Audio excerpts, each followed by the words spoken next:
We are delighted to have with us today Dame Laura Davies, one of the icons of golf, a four-time major winner, two of those majors coming in this championship. She's won more than 85 professional tournaments globally. And last year, she won both senior majors that were available, the inaugural US Senior Women's Open at Chicago Golf Club and the Senior LPGA Championship at French Lick Resort.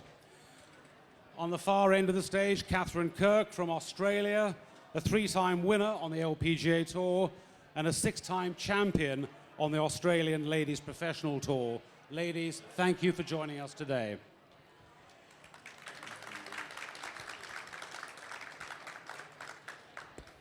I think the first question I have to ask of both of you, at 6,807 yards, Hazeltine National is the longest course ever to host this championship.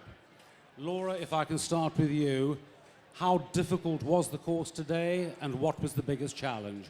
Well, I made it look very difficult, shooting 7 over. Had a really poor start, but the thing about this course is if you hit the fairways, then you got a chance to hit it on the greens in the right position. The length is difficult, but again, hit it in the fairways and you can play it. If you miss a fairway, you've had it, because narrow entrances to the greens and they're pretty firm, the greens.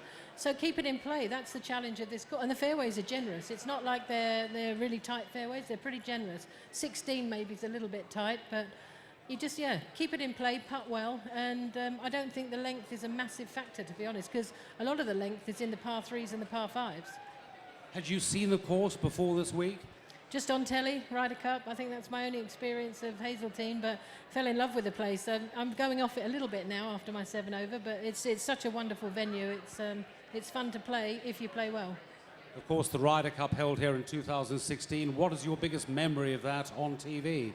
I think the little argument between Rory and Reed on the back of that par 3, the 12th, when he held the long putt and then Reed held a putt on top of it, and their little spat. I enjoyed that. So that was nice being out there on the 12th and remembering that moment. But yeah, it's just a great venue for any sort of championship, to be honest.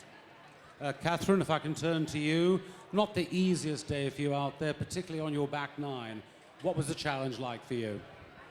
Well, this golf course tests every part of your game. Like Laura said, you got to hit fairways out there, and we knew at the start of the week that it was going to be a great test, and a lot of us were using the word beast or beastly to describe the golf course. So with that being said, I mean, it's an awesome championship course, and yeah, we're delighted to play it, and hopefully we can play it a little bit better tomorrow. Kerry Haigh has established a wonderful reputation for his ability to set up courses. What was the course setup like today, and what do you imagine the leading score will be tonight? Well, I think 3 under is the best in the clubhouse right now. I don't think anyone's going to post much better than that. It looks like the wind's picking up this afternoon, and the greens will probably get a little drier and faster, or drier and firmer at least. So it'll make scoring that much tougher. But at the start of the week, I think there was a bunch of people that said even par is going to be a good score around here. And we saw some probably Sunday pins out there today. But yeah, I mean, if you play smart golf, then there's no reason you can't shoot 1 or 2 under around this place. Laura, I was talking to Hall of Famer Hollis Stacey earlier this week, who of course won the US Women's Open when it was played here in 1977. And she said if she was to give players in the field this week any advice, it would be patient and be kind to yourself. Would you agree with that? Well, always be patient. Any top championship course will test your patience for sure. So that those players that can put the 3 putts behind them, the bad bunker shot, whatever, the stupid drop shots, you have to just take that on the chin. So yeah, that's good advice, but it's easier said than done when you feel like you've hit a good shot and it just trickles through the back in a dodgy lie and you don't get up and down. It's a real test of your golfing ability, but certainly upstairs as well. You really have to think well. Katherine, as Laura says, it's not easy to stay patient, particularly in a major when the pressure is so intense. What do you do to achieve that? You got to remind yourself that everyone's going to make bogeys out there. And I think there's a little bit of comfort in that sometimes, but it's also about avoiding the big numbers. And yeah, I mean, you're going to make mistakes. A championship golf course like this is always going to be tough, and yeah, you're not going to be able to go at pins and make a lot of birdies. So you know that going into the week, and yeah, you just got to keep that mindset throughout 72 holes. If we can speak more broadly about the KPMG Women's PGA Championship, the alliance between the PGA of America, KPMG, and the LPGA was launched in 2014. So much has been done since then to elevate not only the women's game, but to empower women on and off the golf course. Laura, if I could ask you first, how significant has that change been, and how successful has it been?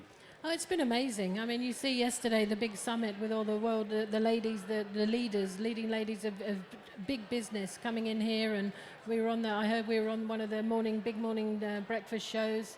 They've just brought so much. I was just looking at the board over there. The next three venues. That's even that just elevates everything. When you're going to such golf courses, not that we didn't play great golf courses in the past, but it's just that little level. It's just gone up a bit, and everything. The tent here, the signage out on the golf course. Everything about the event is elevated, and it's great for women's golf, great for women's sport. So KPMG, what they've done for us and women's sport in general, is pretty amazing, I think. Katherine, maybe this is a big question, but how important was it for the growth of the women's game for this championship to be elevated when it was 5 years ago? Yeah, what KPMG and the PGA of America have done is amazing, and we're very thankful. I think they've obviously got big plans for this event, but they're thinking globally, and we're fortunate at the LPGA, we do the same. So it was kind of right place, right time to partner, and yeah, we're just grateful for that and the vision that they've got to grow golf, but also to promote women, and yeah, basically what they're doing with the Leadership Summit too is inspiring, and just nice to see that you can combine that with golf as well. Laura mentioned how much is going on this week, and of course there's the KPMG Leadership Summit, the Future Leaders Program. You guys are preparing for a major championship, but have you had the opportunity to sit in on any of the Leadership Summit sessions at all? I've not so far, but I know some of the players have, and they've been involved in it, and yeah, they've said it's been great, so I probably should, but I've been out trying to work this course out. That's the trouble. How about you, Katherine?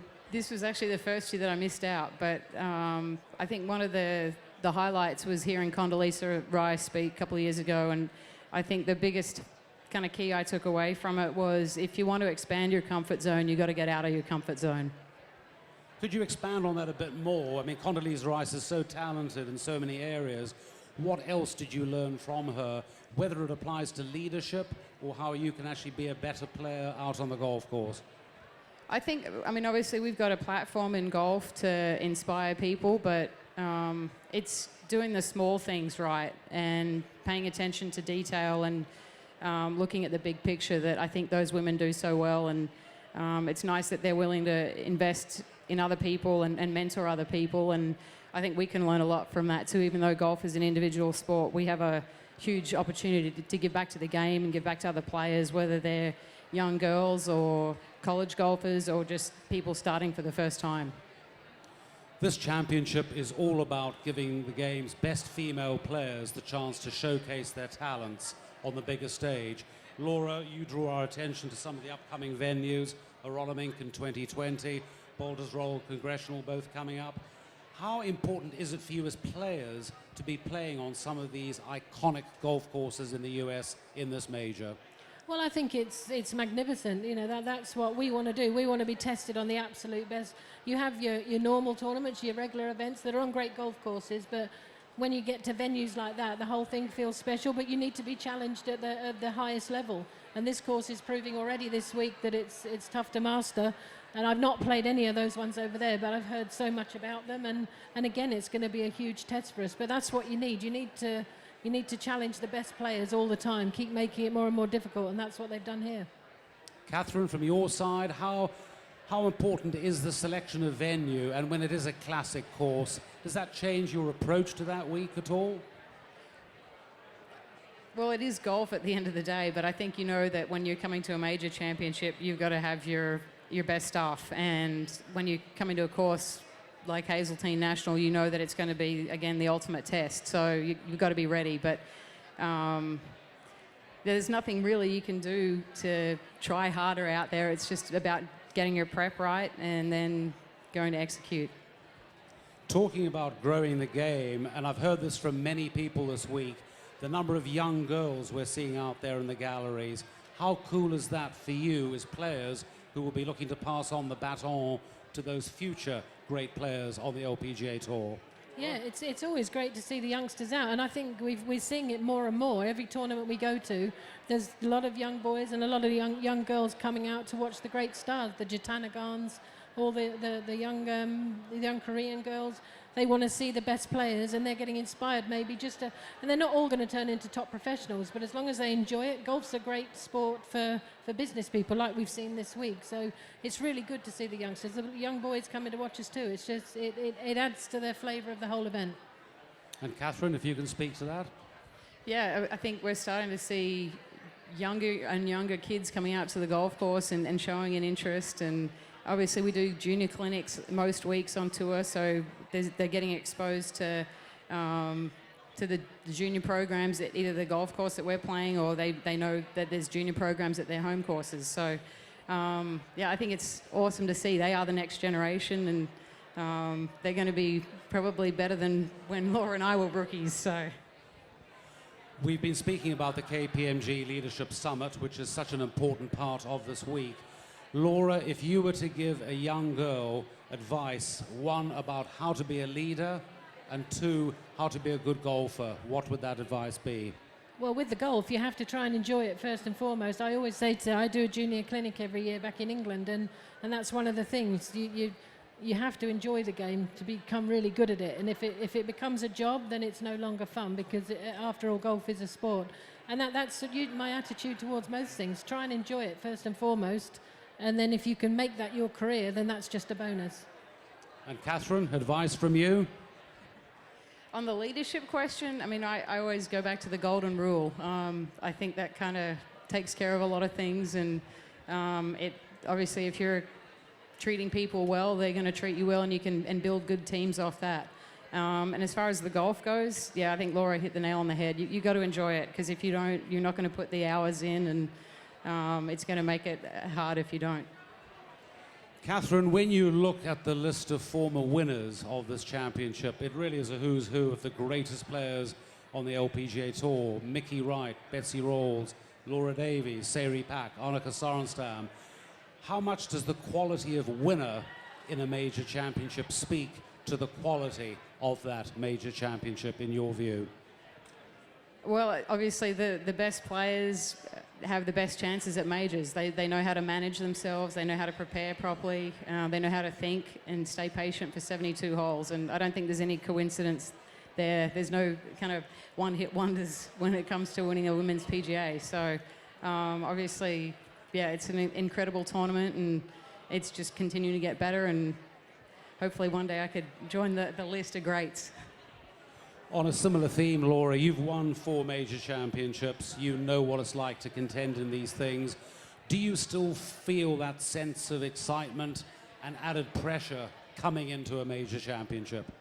Well, I've always tried not to put too much emphasis on majors, but there's no question, when you get there, it's all a bit different. The courses are tougher, and you have to, although you try not to get too excited about it and just use it as just another week, you can't do it. And that's what Katherine said. You've got to control yourself and turn up at the event and then try and produce the goods. But it's definitely a special thing. British Open here, US Open, the ANA, they are special. And that's why everyone puts so much emphasis on winning a major. I think we were told to run for about 15 minutes, so we're probably bang on time. Ladies, thank you very much for joining us today. Come back strong tomorrow. Play well tomorrow in the second round. Thank you. Thank you, Laura. Thank you, Katherine. Thank you.